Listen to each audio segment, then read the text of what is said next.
नमस्कार दोस्तों, आज मैं किसी एक शिक्षक का पक्ष लेने नहीं आया हूँ और ना किसी को गलत साबित करने आया हूँ। मैं आज उस मुद्दे पे बात करने आया हूँ जिसने पूरे बिहार ही नहीं बल्कि पूरे देश के छात्रों का ध्यान अपनी ओर खींच लिया है। मैं बात कर रहा हूँ खान सर और रोशन आनंद सर के बीच चल रहे विवाद की। दोस्तों, पिछले कुछ दिनों में सोशल मीडिया पर जो कुछ देखने को मिला उसने लाखों छात्रों को सोचने पे मजबूर कर दिया है। एक तरफ ऐसे शिक्षक हैं जिन्होंने वर्षों तक छात्रों को पढ़ाया, उनका मार्गदर्शन किया और शिक्षा के क्षेत्र में अपनी एक पहचान बनाई। वहीं दूसरी तरफ आज वही नाम विवादों और आरोपों और पुलिस जांच की सुर्खियों में। लेकिन सबसे पहले ये समझना जरूरी है कि आखिर ये मामला क्या है। मीडिया रिपोर्ट के अनुसार पटना के कोचिंग हब इलाके में तनाव की स्थिति खान सर के संस्थान के बाहर तोड़फोड़, पथराव और हमले की खबर सामने आई। इसके बाद मामला तेजी से बढ़ गया और शुरुआती दौर में खान सर की तरफ से यह दावा किया गया कि उनके संस्थान को निशाना बनाया गया है और फायरिंग जैसी घटनाएं हुई।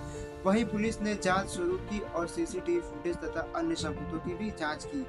इसके बाद घटनाक्रम में नया मोड़ ले लिया। कुछ वीडियो सोशल मीडिया पर वायरल हुए जिनमें कथित रूप से फायरिंग जैसी गतिविधियां दिखाई गई। इन वीडियो के सामने आने के बाद जांच का दायरा और भी बढ़ गया और पुलिस ने सुरक्षा कर्मियों से पूछताछ की और कई कानूनी कार्रवाइयां भी की। इतना ही नहीं, पूरे इस मामले में एफआईआर भी दर्ज हुई और दोनों पक्षों से जुड़े लोगों के नाम चर्चा में आए और मामला अभी जांच के अधीन है और अंतिम निष्कर्ष आना भी अभी बाकी है। लेकिन दोस्तों, मैं आप सबसे एक सवाल पूछना चाहता हूँ, क्या यह वही शिक्षा है जो अपने छात्रों को देना चाहते हैं? क्या ये वही उदाहरण है जिसे देखकर आने वाली पीढ़ी सीखेगी? हम बचपन से सुनते आए हैं कि शिक्षक समाज का मार्गदर्शक होता है। जब परिवार में विवाद होता है तो शिक्षक की समझदारी की बात होती है। जब समाज में तनाव होता है तो शिक्षक शांति की बात करता है। जब छात्र लड़ते हैं तो शिक्षक उन्हें बातचीत से सुलझाते हैं। लेकिन आज जब दो बड़े शिक्षक आपस में विवाद करते हैं तो सबसे ज्यादा दुख छात्रों को होता है, क्योंकि छात्रों के लिए शिक्षक केवल एक इंसान नहीं होता है, वो प्रेरणा होता है, उनका आदर्श होता है और उनका मार्गदर्शक होता है। मैं ये भी कहना चाहता हूँ कि खान सर शिक्षा के क्षेत्र पे बहुत बड़ा योगदान अब तक रहा है और ऐसे लाखों छात्र हैं जिन्होंने कम फीस में या ऑनलाइन के माध्यम से उनसे पढ़ाई की है। ग्रामीण क्षेत्रों में अनेक छात्र तक शिक्षा पहुंचने में उनकी बहुत सारी भूमिकाएं रही हैं।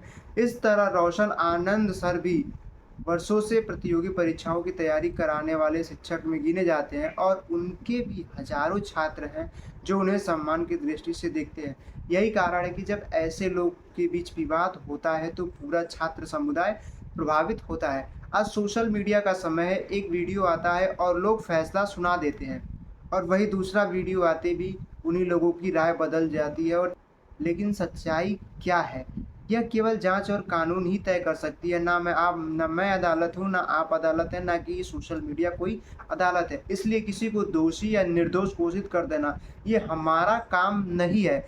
लेकिन एक नागरिक होने के नाते हम इतना जरूर कह सकते हैं कि इस पूरे मामले का समाधान आरोपों से नहीं, संवाद से निकलेगा। मुझे व्यक्तिगत रूप से लगता है कि यदि खान सर और रोशन आनंद सर एक मंच पर बैठकर बातचीत करें तो ये पूरे देश के लिए एक सकारात्मक संदेश होगा, क्योंकि असली ताकत चिल्लाने में नहीं होती है, असली ताकत समझदारी में होती है, असली ताकत बदला लेने में नहीं होता है, असली ताकत समाधान निकालने में होता है।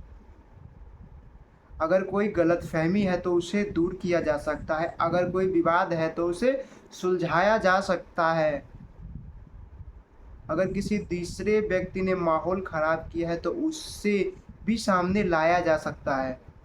लेकिन ये सब तभी संभव है जब संवाद होगा।